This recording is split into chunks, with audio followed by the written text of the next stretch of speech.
भाई आपके हर चौराहे पर बने तो कम से कम यूनियन वालों को फ्री मिलेगा।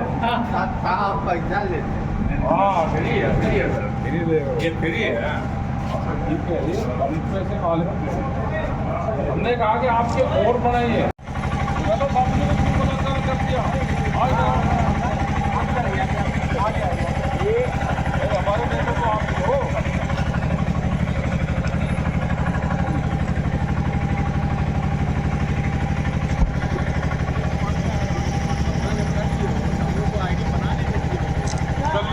आपका संत कबीरगंज जनपद आगमन हुआ है, क्या वजह है और क्या? देखो हमारा हम जा रहे हैं बिहार बक्सर, वहाँ भूमि अधिग्रहण के मामले हैं और बाई रोड हम जा रहे हैं तो लोगों से मिलते हुए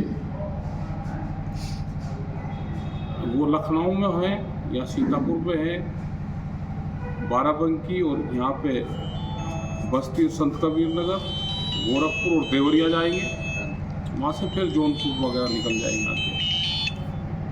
तो क्या क्या समस्या है यहाँ पे भी भूमि अधिग्रहण की समस्या है। बताया कि रास्ते बढ़ रहे हैं, जमीनों का मुआवजा नहीं दे रहे। जहाँ किसान आंदोलन नहीं करेगा ये जमीनों को जबरदस्ती छीनने का काम करेंगे। ये पूरे देश में ये हालात हो रहे हैं, तो आंदोलन दोबारा शुरू करने पड़ेंगे। डीसी के वहाँ जाकर डीएम के वहाँ पर नहीं कि ज्ञापन देंगे, ज्ञापन नहीं। मेरी ज़मीन है, मैं अपनी ज़मीन में काम नहीं करने दूंगा। एक बड़ा संघर्ष देश में फिर होगा, वो भूमि अधिग्रहण पर हो, बिजली के इशू पर हो, एमएसपी गारंटी कानून पर हो, इन सब पर बड़े एक आंदोलन की देश में ज़रूरत है। आज यहाँ पर आए तो संत कबीर लोग के सब लोग यहाँ पर मिले और इनसे बातचीत हुई। ये वही मुंडेरवा की धरती है जहाँ पे आज से 20-22 साल पहले एक बड़ा आंदोलन हुआ था। वे सब लोग यहाँ पे मौजूद हैं। तो प्रशासन फ्री में दान में जमीन किसान को ना देंगे, ना किसान की जमीन वे ले सकते। जो भूमि अधिग्रहण एक्ट 2013 है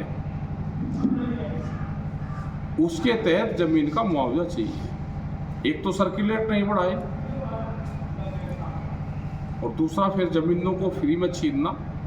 तो इसके लिए आंदोलन होगा तो आंदोलन करेंगे। यही गोरखपुर जाएंगे तो वहाँ पे जो अधिग्रहण हो रही है जमीन, शहर बढ़ाए जा रहे हैं, यही अयोध्या का हाल है।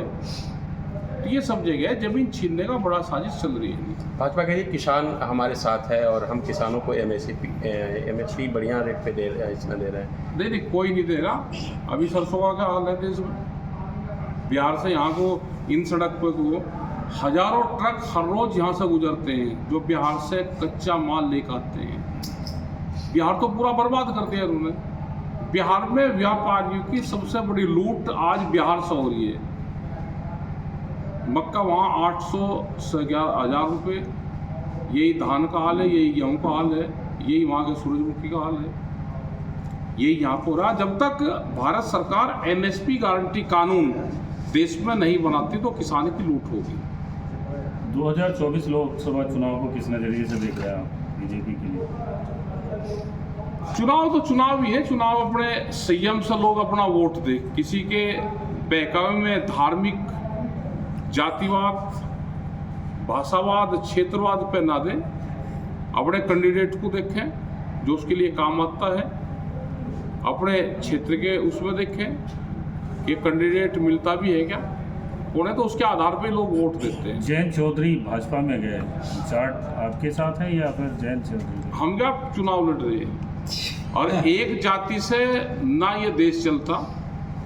ये तो सब जातियों का एक समूह है, उससे चलता है। किसी के जाने से ना जाने से ये तो पॉलिटिकल समझौते लोग के होते हैं। जिसको जहाँ पॉलिटिकल फायदा होगा वो वहाँ चला जाएगा। इस बार नाराजगी ज़्यादा देखी जा रही है। जो स्थानीय सांसद हैं हर जिले में इनकी विरोध हो रही है। हाँ तो ठीक हो रहे विरोध। लोग क्रांतिकारी हो गए जब से दिल्ली का आंदोलन चला और जो भारत सरकार लोगों को दबाने का काम कर रही थी तो लोग उठ गए, अपनी आवाज़ को बुलंद करने लगे। बिल्कुल होना चाहिए विरोध। अगर सांसद उनके बीच में नहीं आएगा तो विरोध होना चाहिए। क्या लगता है जनता राम मंदिर पे मुद्दे पे वोट करेगी? पता नहीं भाई करेगी नहीं करेगी। भाई मंदिर मस्जिद ये तो आस्था के केंद्र होते हैं हमारे, ये पॉलिटिक्स से दूर रहना चाहिए। रोजगार पे काम हो, एजुकेशन पे हो, हेल्थ पे हो, लोग की फसलों के दाम पे हो। मंदिर तो आस्था का केंद्र, जो जिसको मानता है वो उसी को मानने का। राकेश सिंह टिकैत जाटों के बड़े नेता माने जाते नहीं हैं। हम तो नहीं भाई, हम जाटों के नेता नहीं हैं, हम तो किसानों के हैं, एक जाति के नहीं। ये तो जो बीजेपी जो काम कर रही है कि एक जाति को बदनाम करने की कोशिश कर रही है। हम किसी जाति का तुष्ट पे नहीं है, हम तो किसानों के लिए काम करते हैं, उसी के लिए काम करते हैं। तो किसान गरीब क्यों है? किसान गरीब ये है कि भारत सरकार की जो पॉलिसी है वो खराब है।